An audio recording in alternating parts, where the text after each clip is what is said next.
It's an interesting thing that among all the people that we know, being interested as we are in living healthfully and eating a healthful diet and so on, among so many people that one meets in health food stores and at health seminars and National Health Federation gatherings and so on, that there are so many sickly-looking healthy people, or at least I should say health-minded people. I'm reminded of one time where that Master talked about meeting a man who announced proudly, "I've cheated St. Peter 3 times with carrot juice." And Master said, "Listen, when St. Peter wants you, you can bathe in carrot juice. It won't do you any good." And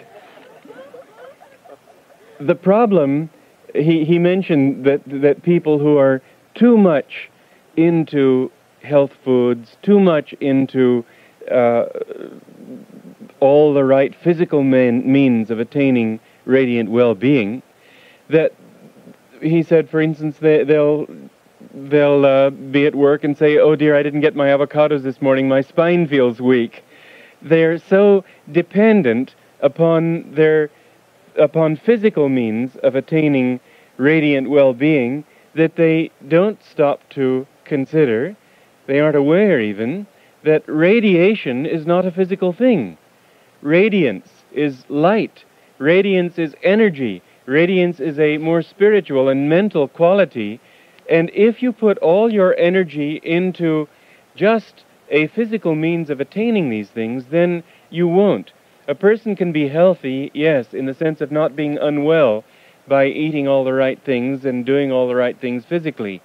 But he will only attain that quality of being radiantly healthy, radiantly well, shining and magnetic, if he relies on other means of attaining those goals. Now, I don't at all mean to say, therefore, forget good diet, forget right health means, and so on. Those are necessary only in the sense of removing conditions that block your energy flow. But they are necessary for that. It's important to eat properly. It's important to take care of your body in a physical way with proper exercise and so on. What is also important, however, is to understand that that isn't going to do it for you. People are always looking. In fact, this is one of the first things that people do when they come on the spiritual path, is try to attain spiritual states by purifying their bodies. Dieting and fasting and going on as I did when I first came on the path, the grape cure and so on. But these things are not going to give you that kind of consciousness. They may make it easier for you to attain that state of consciousness. And if your body is unwell, it's going to be much harder to attain that state of consciousness. If you eat foods that are debilitating, foods that have no vitality, if you eat a lot of white flour and white sugar and white rice and so on, things that are very deficient in food value and also just gum up your system, all one has to do is take some white flour and mix it with water and see what happens. This is what happens in people's stomach when they eat white flour a lot, white flour products. But yes, it's important to understand that and eat properly, but what the mistake that people make is to make a religion of this, because it's so much easier to eat right than it is to develop devotion. It's so much easier to eat the right kinds of foods than it is to have and to develop the right kind of mental diet. To eat your balance of protein and carbohydrates is a lot easier than overcoming hatred or jealousy or anger or pride or all those things that really prevent a person from attaining that state of consciousness that he wants. That quality of radiance that we're talking about then must be understood in a more mental and spiritual way. And when I talk of secrets of radiant well-being, what I want to emphasize above all is more this aspect of it. How to make that light shine through your being, how to be in the consciousness of light all the time. I have seen some people who never were sick a day in their lives, and yet they didn't give any sense of radiance, and I've seen other people who were literally on their deathbeds who were radiant. I would like to be well and radiant.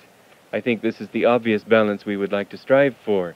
But I do want to emphasize the importance of both and the greater importance of the spiritual over the physical. A person who has this quality of radiance can be like St. Francis, who was very, very ill and yet never lost his joy. He was being tormented by rats, by blindness, by disease, by the impossibly painful kinds of so-called cures that people tried to inflict on him, and yet he never lost his joy. This is the kind of quality that is really important in life, because we never know how life is going to treat us. There was one man who claimed that he would live to be 100 years old because he ate just the right things. Well, he might have done so, but he got run over by a car at the age of 54 and was killed. You just never know what's going to happen. And the important thing is to make not only your peace, but your joy with God right now. If you can have that consciousness wherever you go, you will be with Him. In the Bhagavad Gita it says that those who worship the lower gods go to their gods. In other words, those people who worship ancestors, when they die, they go to a world where they just meet ancestors. Well, what's different from that than the coffee clutch you used to enjoy in this world? When you worship lower astral beings, nature spirits, and so on, then you go there. And maybe you eat better peas, I don't know. But it says in the Bhagavad Gita, those who worship me come to me. That means to say those who worship the infinite merge in the infinite and attain that infinite joy.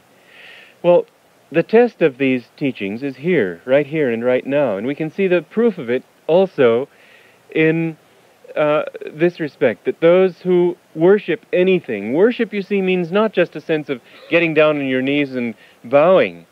It means putting your complete concentration, being absorbed in whatever it is that you are doing. I noticed in India, for example, they said that if you buy astrological gemstones, before wearing them, worship them. And I thought, my goodness, with my Christian background, this seemed like an absurd thing to do, worship a stone.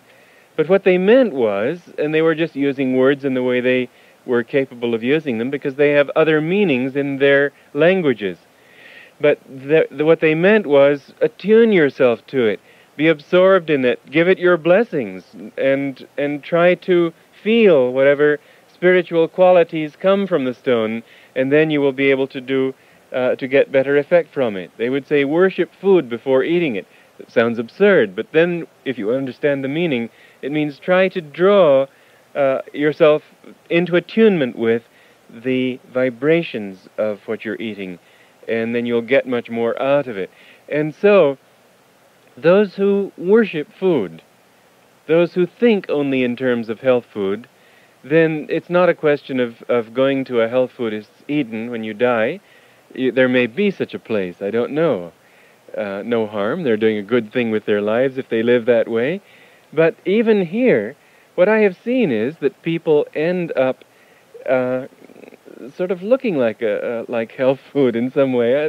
They reminded me of some lady who was very active in La Leche. Is that the name of that organization? And I'm all for breastfeeding. I think it's a great thing, and so on. I don't at all mean to mock it. I think it's far better than feeding a baby out of a bottle. I think it's the only thing is that to make that the pivotal focus of your life seems a bit strange. And this lady who did that somehow had the very aura of a baby factory. Whatever we put our minds on, that's what we become. And so, if we want to really radiate, we have to live on that level. We can't expect it to happen automatically just because we are living in a physically healthful way. We have to live in the consciousness of light. If we live in that consciousness, we have that radiance. I've seen saints who were unwell, who were going through all sorts of troubles physically, and yet were always beaming and smiling. Swami Ramdas is an example. He was a beautiful saint. Very, very simple, very childlike, When I met him, he didn't put on any airs. You'd expect a famous person known throughout the world for his wonderful books to somehow look important and dignified and so on. When he came waddling out of that elevator in Los Angeles like a duck, no teeth and grinning happily, I was absolutely amazed and then completely captivated. I was serving dinner. He was eating with Dhyamata, and I asked him halfway through the meal how he was doing. In other words, was there anything he wanted or anything, and how are you doing, I said. And he looked up with this toothless smile, swimmingly, and he was so blissful. I remember driving him back to his hotel, and he was sitting in the back of the car with his disciple Krishnabai, Mother Krishnabai, and they were talking in their own language, so that I didn't understand anything that they were saying. But that helped in a way, because that way I could just think about the vibrations I was feeling, and I felt so blissful. It was the first time since being with Master that I had felt such powerful vibrations of joy. And I realized that that was the important thing in this body that was so sort of funny-looking, cute, but it had given him lots of trouble in his life. It just didn't matter, because the consciousness that he was living in was the consciousness of bliss. Well, that's what we want to really have. Otherwise, we have a smoothly running, efficiently running machine. But I've seen a lot of men, especially, who buy expensive camera equipment and somehow seem to convey in their attitude that they're already good photographers because they have this good equipment. And of course that isn't true. You know, an interesting thing I heard on the radio when I was in Australia, just as a sideline, a woman was being interviewed. She'd written a book on women photographers. And she said that she noticed one great difference. She was pointing out how very good some of these women photographers were, but she noticed one particular difference between the women photographers and the men photographers. And that was that the men were absolutely fascinated by the technology of photography. And the women couldn't have cared less. They mastered it because they had to, but their interest wasn't in the technology, it was in the subjects. And as a result, many times their photographs were a lot more sensitive. But I had to smile because I had to admit to myself, yes, I too was fascinated by the technology of the taking of pictures. But I've noticed a lot of people who think that they're already good because they've got the right equipment. And so I've noticed a lot of people also in the matter of health and well-being who think that they are well just because they aren't unwell, who think that they are well just because their bodies are functioning properly, because they're doing all the right things outwardly, and yet I don't see light necessarily in their eyes. Yes, it's much more difficult to live joyfully if you have an unwell body. Understand, I'm giving a balanced approach, not a one-sided approach toward the opposite extreme. But if I talk more on the opposite side, it's because all those people who are likely to come to a lecture here would already accept as a given the importance of eating right and living right in an outward way, and many people will err too far in that direction. Therefore, the correction that's needed is not as if I were talking to friends of my parents who don't know anything about right diet, and therefore I would spend a great deal of time talking about the importance of a vegetarian diet and so on. Here I don't need to talk like that, at least I presume I don't. There may be one or two heathens in the crowd. But anyway, when it comes to the question of radiant well-being, there are several aspects that we need to take into account. One is that we not impair the flow of energy, and diet is important in that respect, because if you eat a lot of food that's devitalized, you're clogging not only your physical, your veins and so on, you're also even blocking your nervous system, making your whole consciousness heavy, and it will take a great deal more willpower to rise above that kind of block. The next thing is to introduce more energy into your body. It isn't only the blocking, it's also creating more. But if you have a lot of energy and a block, then you may find, for example, meat is high in energy, and yet it's also high in toxins. And as a result, although you've introduced all this energy into your body, you're blocking that with all these toxins, and meat eaters, as a rule, tend to have much less energy than vegetarians. A lot of people who don't know the value of a vegetarian diet will try to insist that you need meat because you need the energy. They don't know, they don't take into account how much or how little of that energy you can actually use once you've got it in your system. A friend of mine who came here to Ananda years ago used to be a football player on the football team for San Jose State. He weighed about 220, I think, when he was on the football team, and he ate a lot of meat, raw meat and meat all day long, and he thought he needed it to keep himself fit. And then he read a couple of books on yoga and diet and became completely changed and gave up meat altogether and lost a lot of weight. He went down to, 180 or something pounds.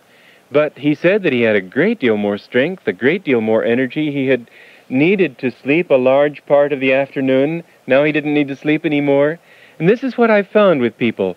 Over the years, I myself have never gone back to eating meat since taking up a vegetarian diet 32 years ago. So I don't have that contrast. It was interesting, by the way, in Rome, last March, I ate fish for the first time in 32 years deliberately. Once or twice I took a mouthful or two before I realized it was fish.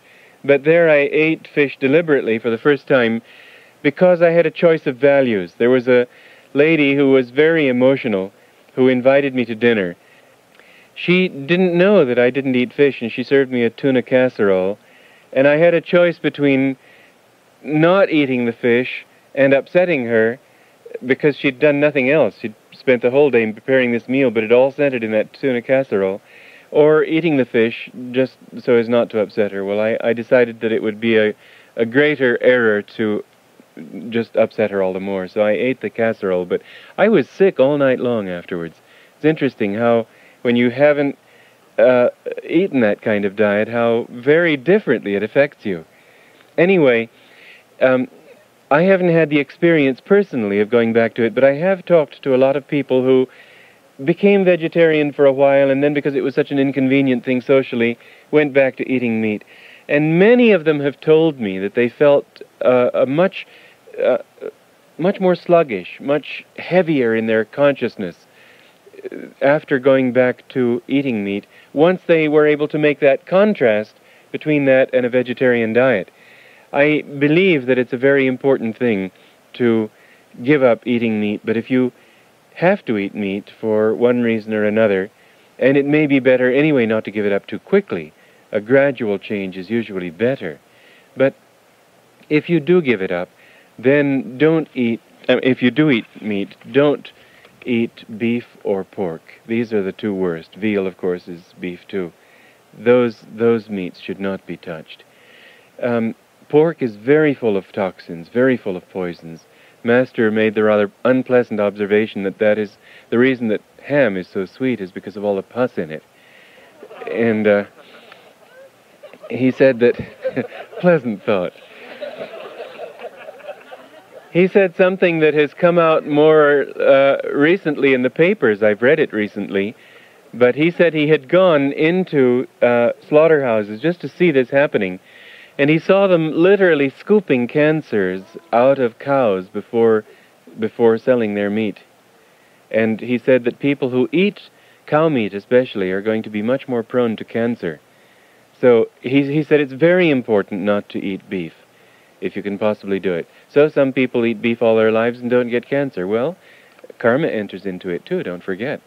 But some people can just be in the near proximity of germs and get killed, and others can be surrounded by them and not. It's a question of karma, it's a question of many things.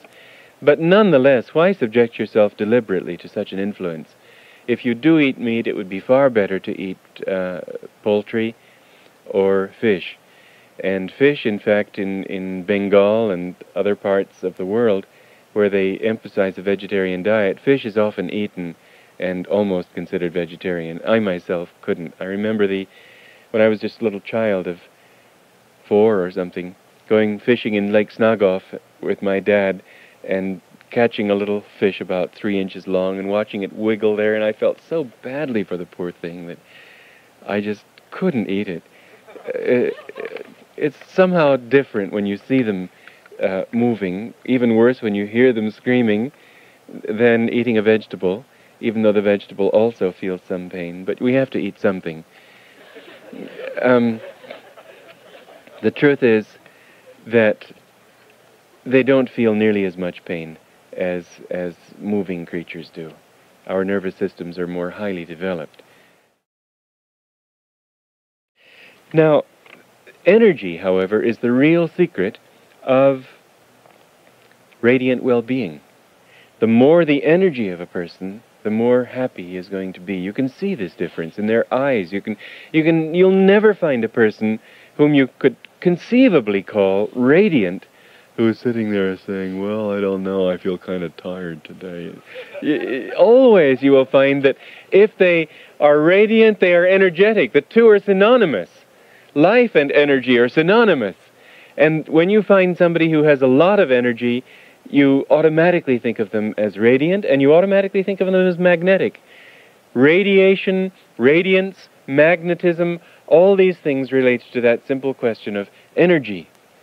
Energy is blocked by the wrong kind of food, the wrong kind of living, not getting enough, enough sunshine, enough oxygen, all sorts of rules of that type that I don't need to talk to you about.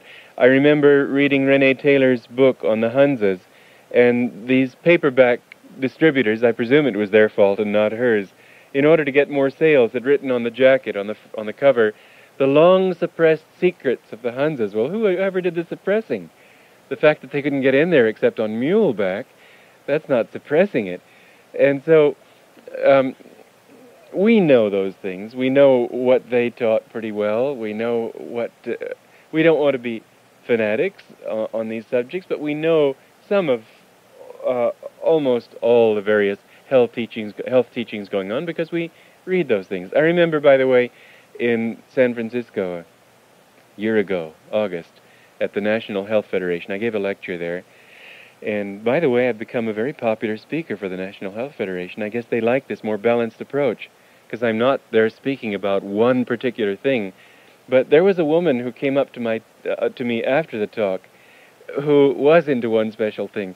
I had finished speaking, and those who had come were all starting to leave the hall, and this woman came up to me and she said, this is the sort of thing if you see it in a movie, you think, oh, that's funny, but it couldn't possibly happen. Well, this really did happen. She said, were you the fellow who was giving that talk up there? Yes. That's a bunch of hokum! That isn't where it's at. It's Laetrile. Everybody, come back, come back. Spread the word. It's Laetrile. And if this idea that if you take Laetrile, you'll have all the problems of the universe solved. Well, we know that's not so. I don't need to give you secrets of that type. Certainly not long suppressed secrets. What I want to do is talk about these more subtle aspects. And so when I speak of diet, I'm not going to emphasize the need for chemical balances. I'm not even sure I know them myself. Or for vegetarian versus meat diet, I'm not going to talk about that much, though I certainly know something about that. But I'd like to mention more again this aspect of it, the more spiritual aspect. When you're eating food, you're eating energy. High energy foods are more magnetic. I used to wonder why Master said that. Then I came to understand through reading physics and so on that magnetism is really a result of energy. You send electricity through a wire, it creates a magnetic field. And you fill your body with energy. Allow the energy to flow freely through your body, and you become magnetic. You block that free flow of energy, and you lose your magnetism. As a result of that, your aura, which you've all heard about, begins to weaken. And as a result of that weakened aura, which is really your magnetic field, as a result of that weakened aura, all kinds of things can begin to come into your body. If you want radiant well-being, then you have to think more in terms of aura. Then you have to think more in terms of magnetism and energy and this flow that is non-material that you'll have with you after you leave your physical body. And the food that you eat should be thought of not only in terms of protein and carbohydrate balance and so on. It should be thought of as energy. It should be thought of also from the standpoint that there are different levels, different kinds of energy. For example, yogis say that in eating meat, you are eating the body of an animal that is more highly evolved and therefore more capable of feeling intense emotion. The emotion registered on very sensitive graphs when they've placed electrodes on plants, it can be registered. You can see it, but it's not nearly as intense as a cow or a pig. A pig is a very intelligent animal. Cows less so, perhaps, but still they have a highly developed nervous system. And the anger that they feel is a vibration that goes into their bodies, the fear that they feel. Somebody said, oh, but they don't even know they're going to be killed. Somebody told me that she had heard this. She said, I live on a route where they drive the trucks with the cattle to slaughter. And she said, I can tell the fear in their lowing as they're driving past. They know they're going for something different. It's not like the sound that I hear when they're being taken from the farm somewhere. It's a very different kind of sound. A friend of mine in India told me that they had a goat that they loved, and the goat was very friendly, and they'd take the goat different places. Well, one day, the goat had been raised for a goat sacrifice, which is a sad thing, and it was not, he wasn't into it, but apparently older people in the family were. Anyway, they took the goat to be sacrificed. Well, the day that they came to take the goat to be sacrificed, the goat fought against being taken. The first time it had always gone happily, but when they tried to drag the goat away to be sacrificed, it was tugging on the rope and trying its hardest not to go. Animals have a lot of sensitivity, and they have a kind of intuition that we don't have because we use our minds so much. We break the flow of consciousness up with our reason, and so we lack that kind of intuition that many animals have. We develop it when we can go beyond reason and live more on an intuitive level. But Americans, who are so super rational, are, I've observed in my travels around the world, much less intuitive on the whole than many parts of the world where they emphasize more intuition, artistic sensitivity, and so on. So, anyway, when you eat food, you're eating vibrations. When you eat meat, you're eating those qualities that will help to make you also in a spiritual and mental way more subject to anger and fear and all sorts of violent, disharmonious emotions. Therefore, it's important also to eat a vegetarian diet. People who eat a vegetarian diet are also much more peaceful, and for those who want to develop spiritually, this is something that is very important to us. But also the kinds of foods that you eat in the vegetable kingdom, in the fruit kingdom, some of them have different qualities. In my lessons I've gone into that. Things that Master said that different fruits develop different mental traits. When you cook your food, you put vibrations into your food. And to cook your food consciously, that is to say, when you're cooking, try to put your love into the food. Try to bless the food that you're preparing for people. That will be something. That's why many saints in India like to cook for their guests and for their disciples, because they're able to put their blessings into the food, and that blessing goes into the body, and somehow you feel good. You eat food that's been blessed by a saint, and even if it doesn't taste good, you feel wonderful. The chances are it will taste good. I've met an awful lot of good cooks among the Swamis of India. But the important thing is the vibration that you get. Another thing, though, is the consciousness with which you eat.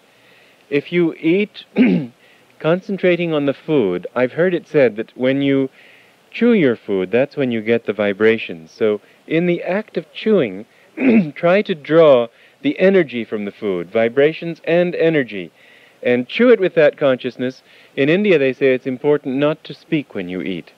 Concentrate on what you're eating and on the energy that you're drawing from it, the vibrations that you're drawing from it. You'll get a lot more benefit from it. You may find that you don't need to eat as much. A very important aspect of this kind of thinking, then, is to eat food that is palatable. And I've noticed among a lot of people who are strong on health foods that there is a sort of pride in eating something that's unpalatable. As if I pampered my palate for all those years eating nothing but pastries and steaks, and now I'm going to show how good I am by eating garbage. And I read a book by one man who was so strongly into salads. And he said, very condescendingly, well, of course, if there are some people who can't eat this kind of bland diet, and for them it's all right if they have to add a few little natural herbs to your salad. Well, for heaven's sake, what's wrong with it? There could only be a kind of egotistical smugness in saying, I can eat it more unpalatable than you can. Otherwise, herbs are certainly good for you. And why not put them in the salad if they make it taste better? Your food should taste good, it should look good. Sometimes you will find that people will cook a very healthful diet. Keshava made me a salad one time, which was certainly a good salad as far as all the right ingredients. But it looked like slop. There was just no appeal to the eye. Nor, while I'm at it, to the taste, but that's it. The preparation of food in Hawaii, for example, when they give you a fruit salad, they put a little purple orchid on it, and it looks nice, and your eyes say, oh, how charming, and your whole body becomes receptive, and when it's receptive, it takes those vibrations in, it takes the energy in, and uses it. But if there's that thought of, oh, do I have to eat that? There is a rejection, which makes it sort of, well, when you've got an unwelcome guest appear on the scene, you sort of hustle him through as fast as you can. And that's what your body does with the food that it takes in if it's not pleased with the food. There is a message that goes through your whole nervous system, let's get rid of this fellow as soon as possible.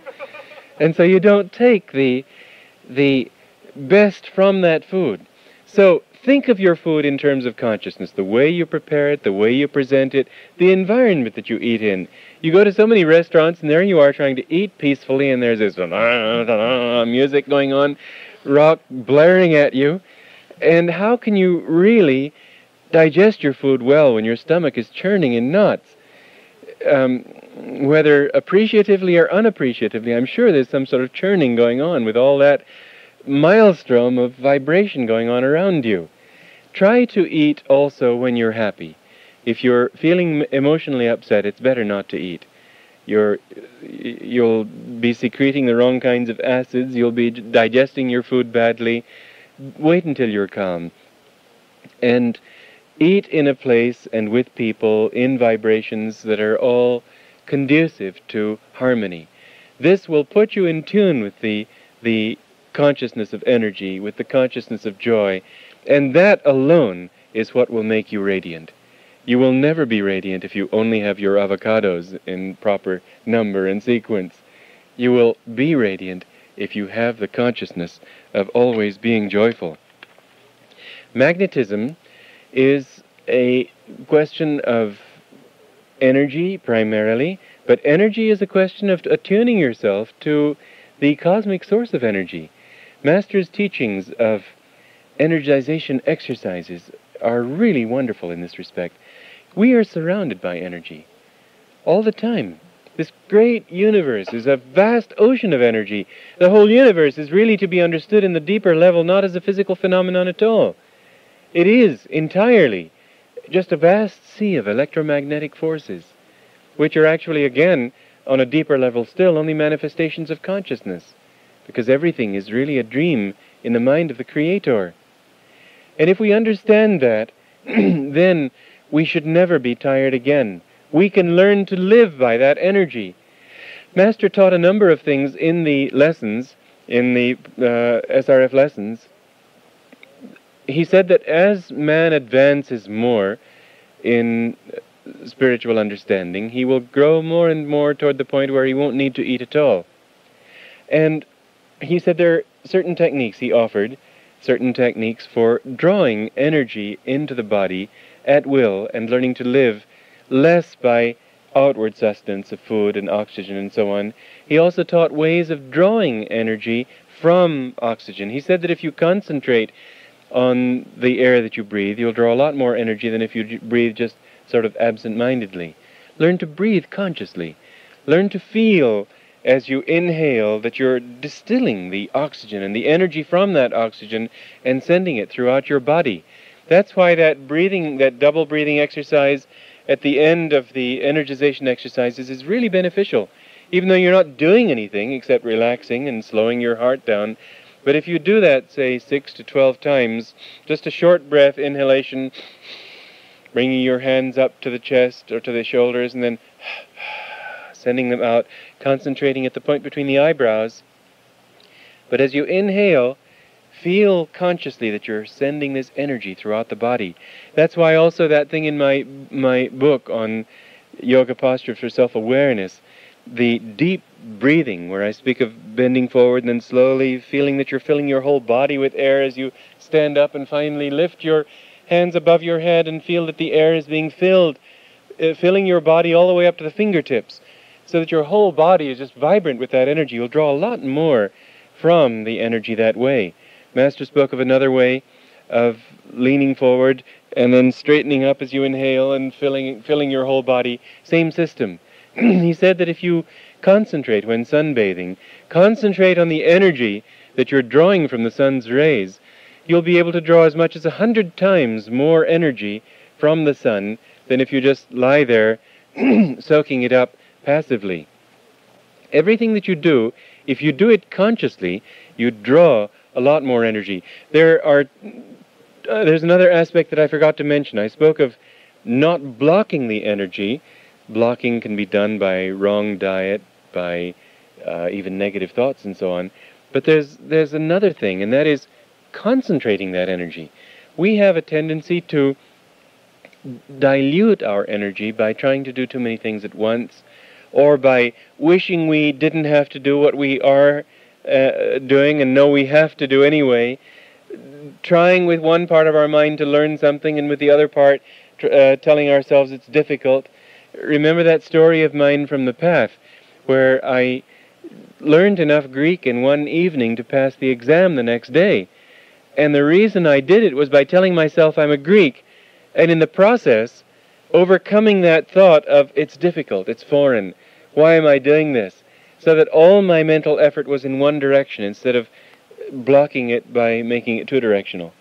And it was amazing how much I could absorb. A friend of mine in school, when he was in school, he wasn't a schoolmate of mine, told me that one day one night he woke up and he saw the captain of their football team living in the same dormitory with him, getting up from bed in his sleep. He had been wont to walk in his sleep, and so this friend of mine wanted to follow him and see where he went. And this man, who was very strong, being the captain of the football team, he had to be. He walked downstairs and he got to the front door. He wanted to go out, but they had bolted it with about a 2-inch thick iron bolt.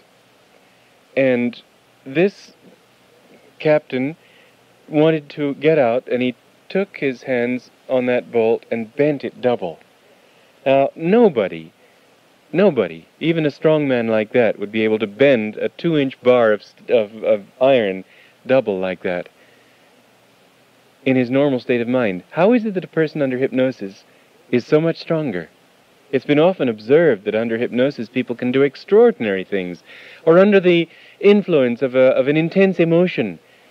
I mentioned in Sacramento a year ago, I guess it was, how when I was working on a church in Hollywood, building the India Center there in Hollywood, a girl of 15 crossed the street just as a car was rounding the corner, and the car knocked her over and dragged her about 60 feet or so, and she was lying pinned under the front of the car.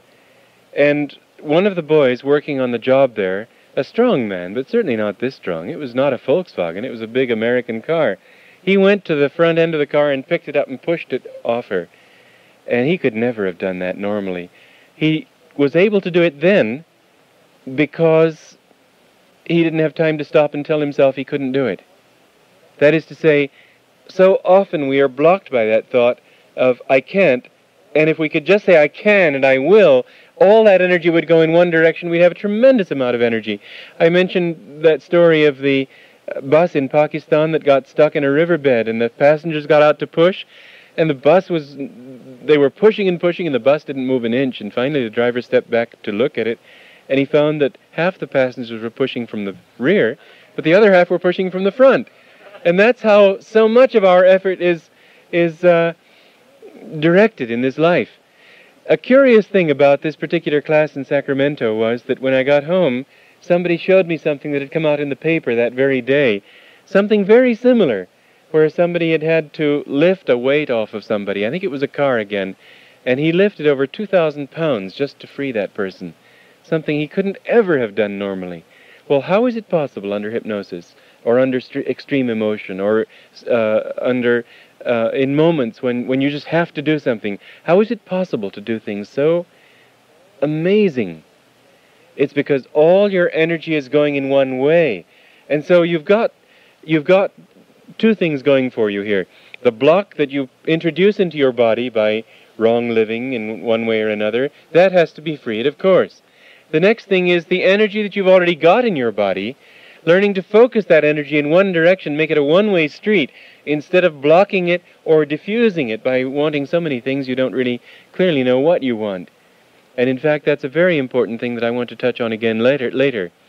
And the third aspect to it is to become aware that you are a part of the infinite energy of the universe, and that you can draw on that energy at will. There is no limit to your potential strength once you learn how to attune yourself to that infinite energy. Master taught that we draw that energy through the medulla oblongata at the base of the brain by willpower.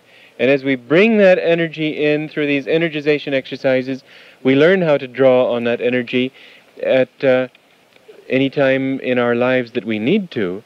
And it's amazing how much strength you have to carry on and do what you need to do if you deliberately summon that infinite source. Your own body will tell you, no, I can't go any further. If you say, I'm a child of God, and I live by His strength, I live by His energy, you'll be amazed to see that you can just keep going. Your body will break down if you abuse it too much. You have to be reasonable. But nonetheless, if you want to live in a state of radiant well-being, then you have to understand that this is the source of that radiance. That radiance is the spiritual energy in the universe, manifested in this body, and manifested through this body if you will attune yourself to that greater source. Other little physical things are helpful too. I spoke of a harmonious environment. Color is a very important aspect to it too. There are some colors that are more harmonious, other colors that are more disruptive. It's not just the basic colors of red, blue, yellow, etc., the colors of the rainbow. It's rather the quality of each of those colors. Red in itself is often associated with lust, with anger, but on the other hand, red can be very cheery. The difference is that every color has its pure and its impure aspect. A pure red can be very cheerful, very joyful. An impure color, muddy color, dark color, a mixture of black and so on, brown, these tend to lower the mind. You think of blue as a very spiritual color, but there's also the icy cold blue of complete want of feeling, whereas blue is also a color of devotion. So the quality of the color, if you surround yourself with colors that are harmonious with your nature, some people are more in need of red because they're rather too passive. Some people are more in need of blue because they're rather too energetic. You can be too energetic if your energy is always spilling over into action rather than having that sense of calmness and centeredness, which is the essence of real power. And so, find for yourself those colors that are the most harmonious for you, and try to live surrounded by those colors. You will find that certain colors give you joy. You feel as if you were drinking something that you needed, taking into your body a kind of sustenance that was beneficial for it. That's probably because you need that color in your aura.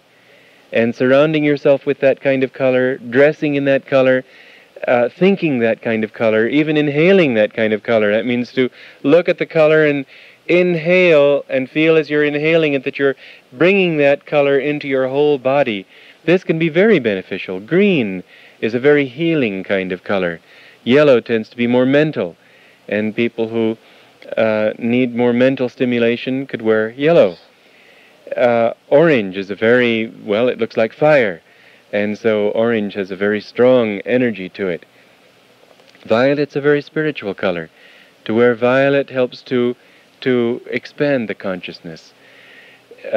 Each one of these colors has its own particular spiritual vibration, which may be that kind of vibration that you need. But try to stay away from dirty colors, muddy colors. Try to get the pure, light, refreshing colors, those that make your consciousness sort of soar. That will help you very much to get more energy. Music, too, is a very important aspect to drawing the right energy. There is some music that is debilitating. The very act of listening to it makes you feel tired. And there is other music that you just feel energized. Now remember that energy does not necessarily mean nervous energy. It does not necessarily mean active energy. Remember that there's a difference between tamo, rajo, and sattva-guna. The gunas are the qualities of nature, and we all have them. Tamo-guna is the quality of laziness, darkness, inertia, anything that obscures the consciousness and makes it more dull. Rajoguna is that which activates the mind and sends your energy outward. Sattva-guna doesn't seem as energetic because it's very peaceful. And yet this is the true energy. It's the energy of a single bullet as opposed to a shotgun blast going in all directions. The difference between a single laser beam of light as opposed to the light going in all directions from a light bulb. It has power, it has control. And the kind of energy that you see in very rajasic kinds of people, very active people, is an energy that is out of control. There was a very, very interesting, quite charmingly done sort of cartoon book that I read years ago. It was a love affair between a line and a dot. And the line fell in love with this dot and got so excited and wanted to express his love for this dot and started just sort of going in all directions, and you see these lines becoming all sort of frizzy and completely uncontrolled and just a scribble. And the dot, of course, was unimpressed. And then the line began to get very controlled. And then, once it got control, it was able to do all these marvelous geometric patterns, very symmetrical. And the dot became very impressed, and then the line and the dot married. Anyway, the message of it was that until you've got control over your energy, you won't be able to accomplish what you're trying to do. And the rajasic kind of person, the person who thinks that he's showing energy because he's letting himself go in Las Vegas, is not the kind of energy that we're talking about, nor is it even really energy. It's a dissipation of force that finally ends in fatigue. People who express energy that way wake up in the morning with a kind of emotional hangover. They're exhausted, they don't know why they feel so grumpy, and they've got to get it together all over again with one of Jesus' pick-me-ups or something. If you can get your energy controlled, and music that helps to control that energy, music that helps to center it, instead of the music that you find yourself jumping up and down with, it looks energetic, doesn't it? People who hear a lot of rock or jazz or discordant music, it sort of irritates the system to a certain point, and it's an interesting phenomenon of nature that a little bit of poison does stimulate. Too much poison kills. A little bit of that kind of energy is needed. We need the balance between Rajo and Tamo and Sattva. Only by the blend of the three can we function well. The need to withdraw from things would be the tamasic element.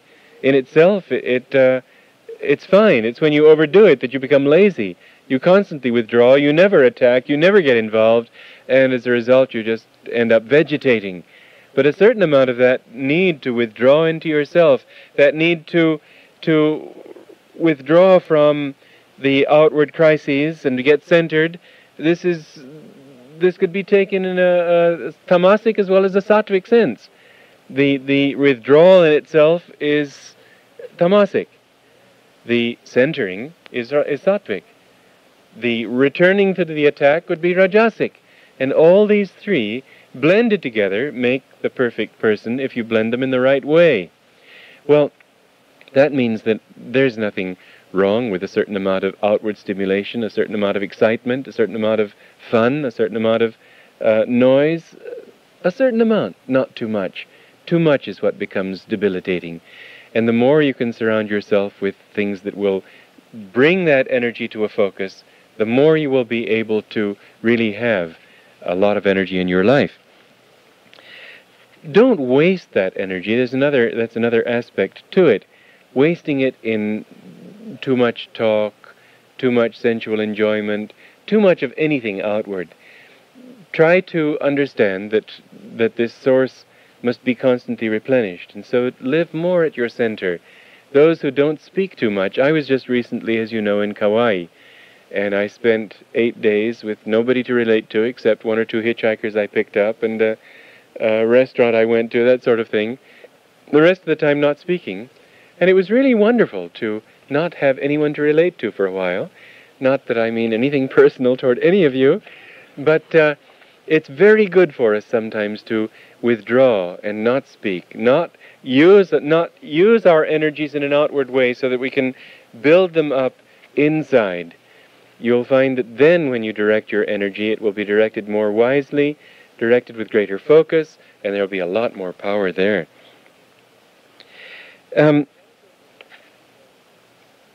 The Rajoguna, even though it is an energetic guna in a sense, it isn't radiant. It's merely restless. It's the sattvic quality, the sattvic guna, that is radiant. When people have calmness, when they have this inner joy. I have seen saints in India who didn't even smile much. And yet you could see that joy in their eyes. You could feel it in their vibration. It was an aura that they carried with them and just somehow blessed everyone that they came near. Well, this is the kind of joy that we're really talking about. This is the kind of radiance that we're really talking about. Not that kind of thing that you learn in charm school. Something that comes from deep within yourself. Something that you don't have to try to project. It's just always there. Well, in fact, it is good sometimes to try not to project it, to try to hold it in more, because it turns out to be a very special gift that you give people, and you have to give it somewhat selectively. As you become more sensitive, for example, and you meet people who are not at all in tune with that kind of thinking, if you smile happily at some stranger in the streets who's going grimly about his duties, he may think that you're trying to con him. I came up to some lady in Pasadena years ago. I had a thermos bottle that I'd broken the thermos inside, and I wanted to know where to find a replacement for it. And I saw this lady, and I held this thermos out, and I said, "Could you help me?" Well, you know what she thought. She thought I was asking for a handout. What I was going to ask was, where can I find a replacement for this thermos? But she said no, and she turned and walked the other way. And similarly, when you come up to people in the streets smiling, they may completely misunderstand. So you learn to be judicious in the way you radiate. It's not something you want to just radiate all the time outwardly. It's something more inward. It should be really between you and God. The more it's between you and the source of that radiance, the stronger that radiance will be, the stronger that sense of well-being will be. Whereas if you think only of the result of it outwardly, you cut yourself off from the source. Be in tune with the divine. That's where it's really coming from. The environment that you live in, not only eat in, is very important. The people, the company that you keep. If you live with dull people, I know when I've had to stay with dull people, it's very hard not to gradually feel that pall coming over your own mind. There's nothing you can talk about with them. You try to talk about something interesting, they say, yeah. What are you going to say after a while? You certainly don't talk about Vedanta or yoga. You end up talking about the latest football scores. And so, try to be with people who have life. Try to be with people who have joy. Their joy will be a very important part of your joy. Environment is stronger than willpower. It's very difficult to be radiant in an environment that is totally the opposite. And very easy to be radiant if you live with radiant people. That's again why it's so important to live in a community like Ananda, to live with spiritual people, to live with people whose life comes from within, instead of seeking their answers always outside themselves. Try to mix with good company all the time, as much as you possibly can, and when you can't help it, then at least keep that consciousness in yourself, and always remind yourself that that's where your real strength lies. You'll find a lot of inspiration that way. I had dinner in a restaurant in Kauai the other day, and the pianist was playing and singing some very sort of very worldly kind of song, and the atmosphere was the typical atmosphere of a resort where people were all laughing and telling jokes and not having a bad time. It wasn't an evil environment. It was pleasant, but completely zero if you think of spiritual consciousness.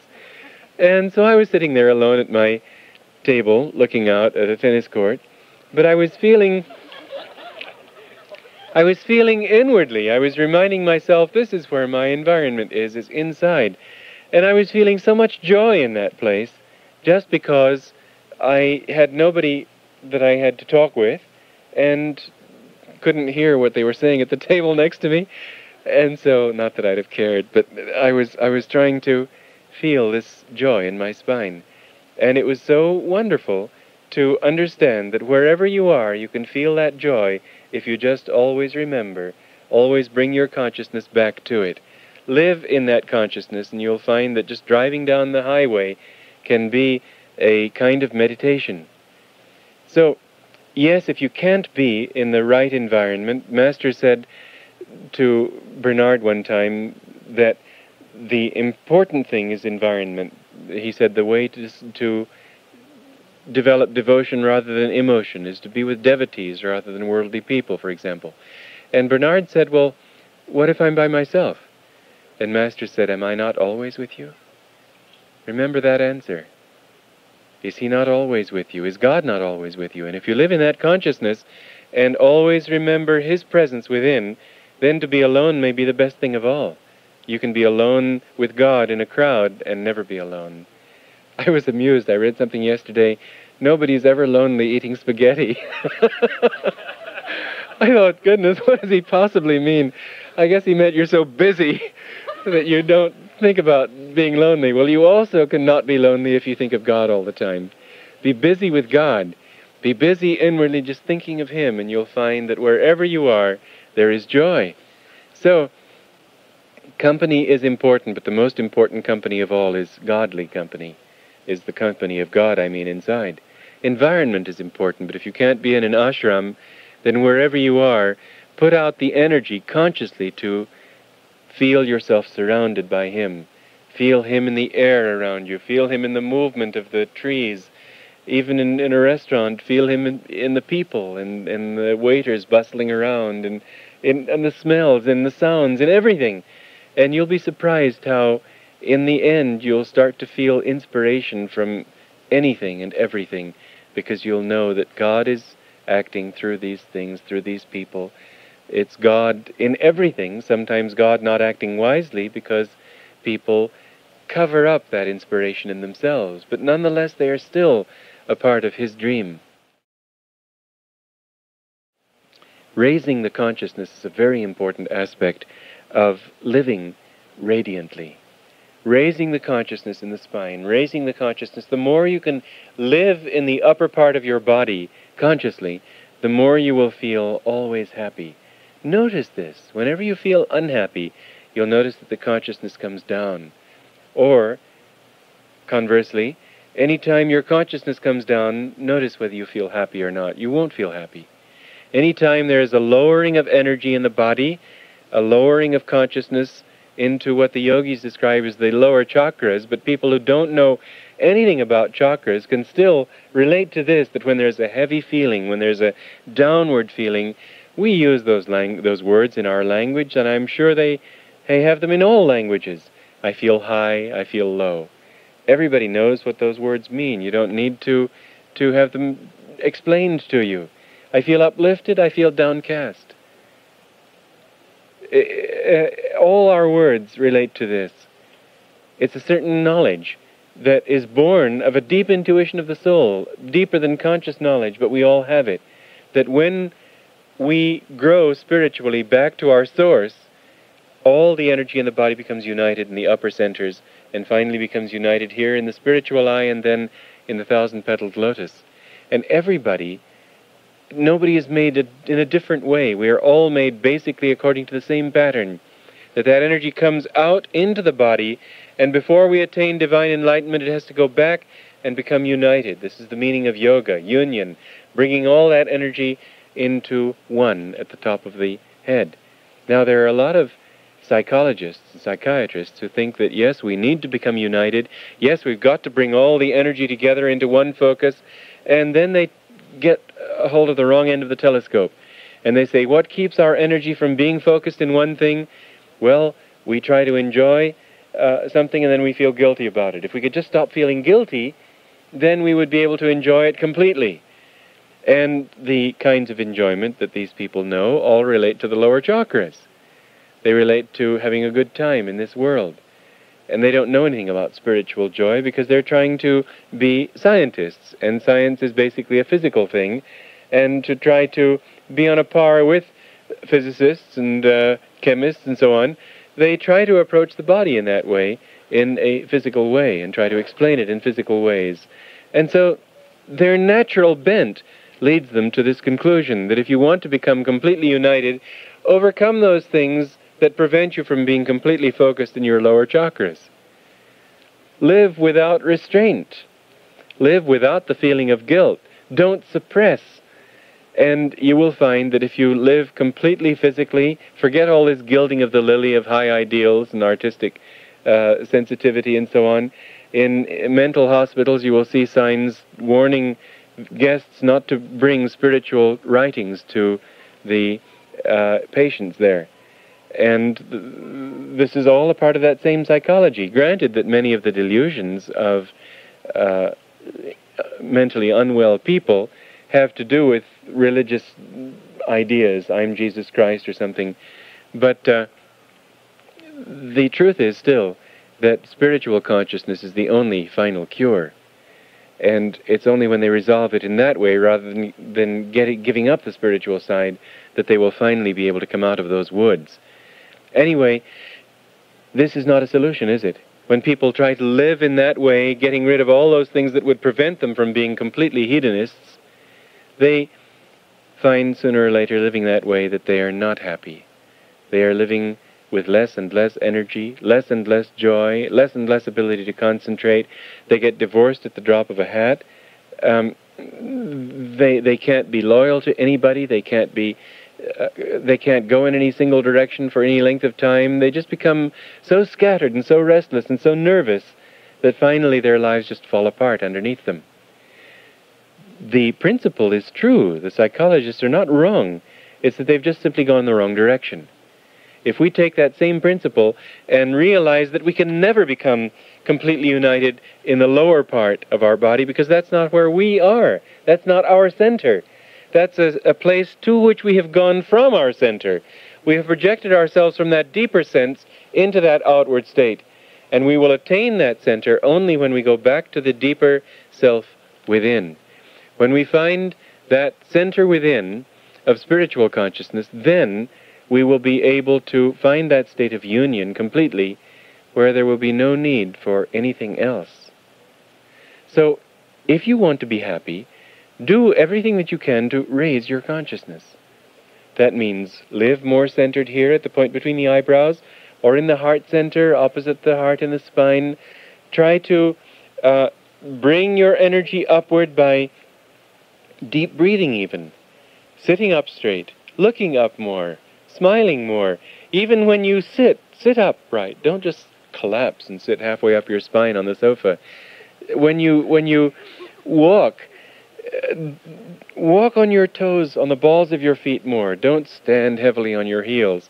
All these things will help to bring your consciousness upward. Even in the yoga postures, it's a very helpful aspect of the yoga postures to come up more on your toes. When you come up into the tree pose, for example, or in the full breathing, yogic breathing, or coming down in Utkatasana into the chair pose, come up first on the balls of your feet and then come down on your toes into that position so that you feel the lightness of it, and hold that position for a while to strengthen that consciousness that even squatted down like that, nonetheless you are light.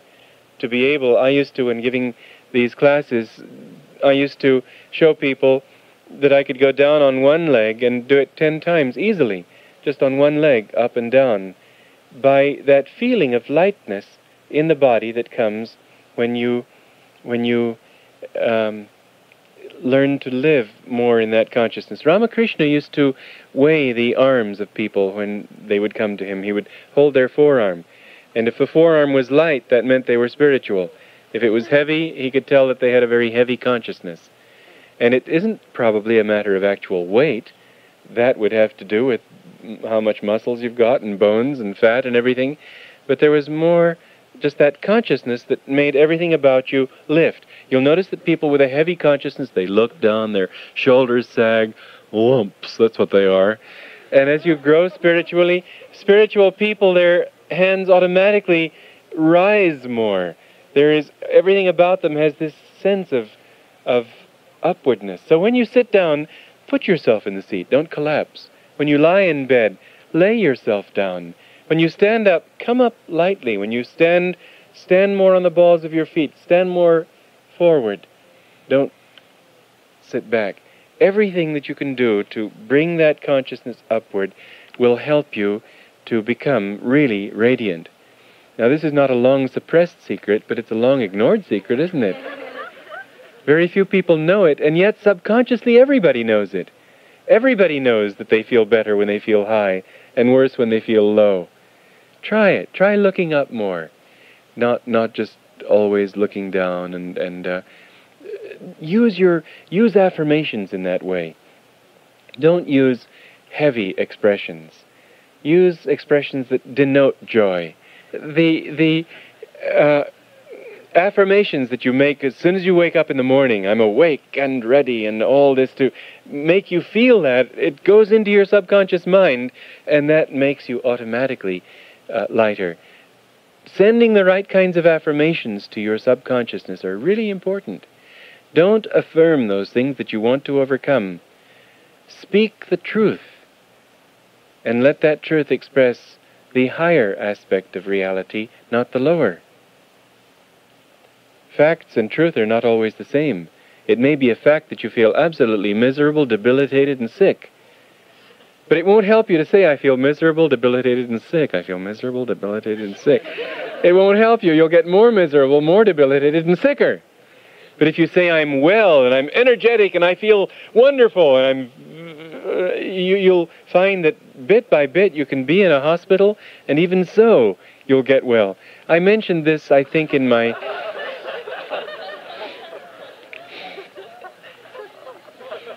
I was in the hospital in Mexico City years ago. What happened was that I came down with streptococcus infection, tonsillitis, dysentery. I was so ill that for 2 or 3 days I couldn't even go to a doctor.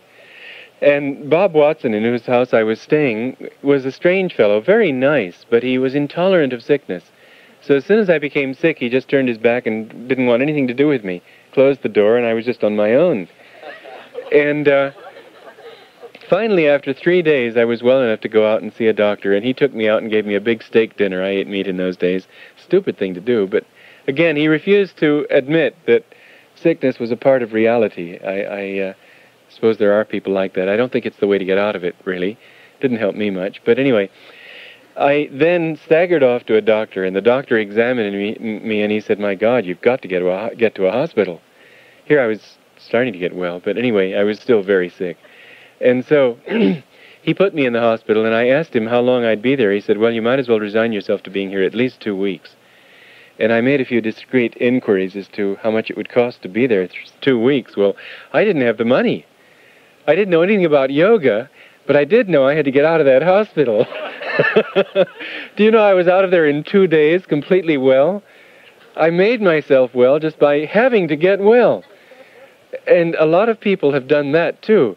A friend of mine who treated polio patients, he was a physiotherapist, he said that the poor patients very often got well where the rich ones didn't, because the poor patients couldn't afford to stay there. The rich ones stayed long enough for their paralysis to become a habit. And I talked to one woman who had had polio. When I knew her, she was a very big, very strong woman. She was a cook and carried things that it would take 2 or 3 people to carry normally. And yet she had had polio. And she was so physical in her attitude toward life that the thought of being paralyzed was just unconscionable to her. And she would be lying there in bed and just force herself out onto the floor, and she'd just be huddled against the wall, and she'd make that leg move, and just with willpower she didn't know about energy, but she'd just send that thought, which in fact was energy, to her body to make it move and make it behave. And bit by bit it started to respond. And when I knew her, you'd never have known she'd had polio. But she did it because she had to.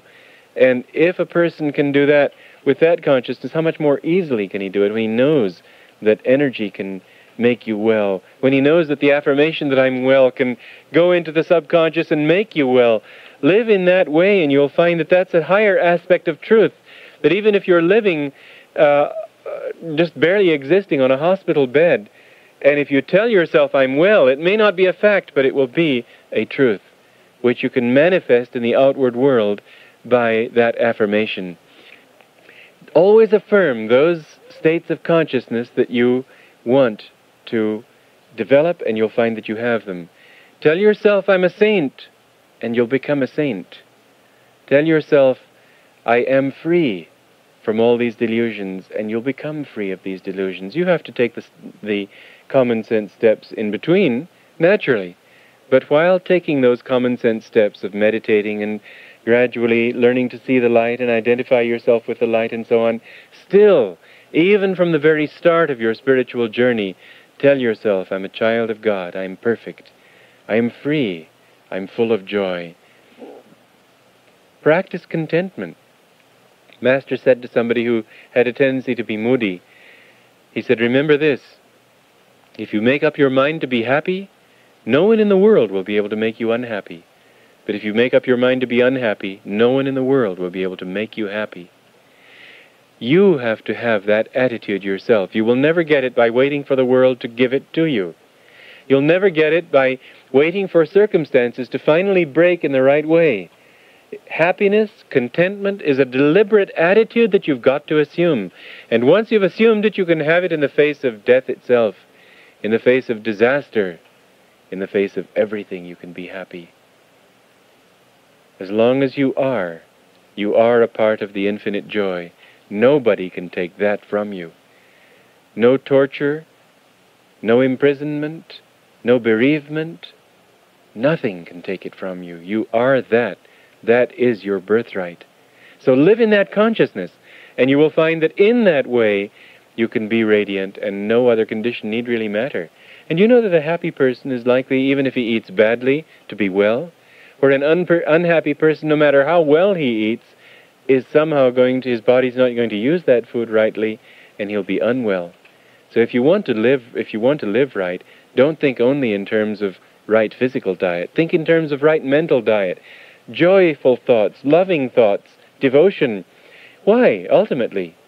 Master said that will is the switch that draws the energy from the universe into the body. The greater the will, the greater the flow of energy. Willingness. When you're willing to do something, you find that you have the energy to do it.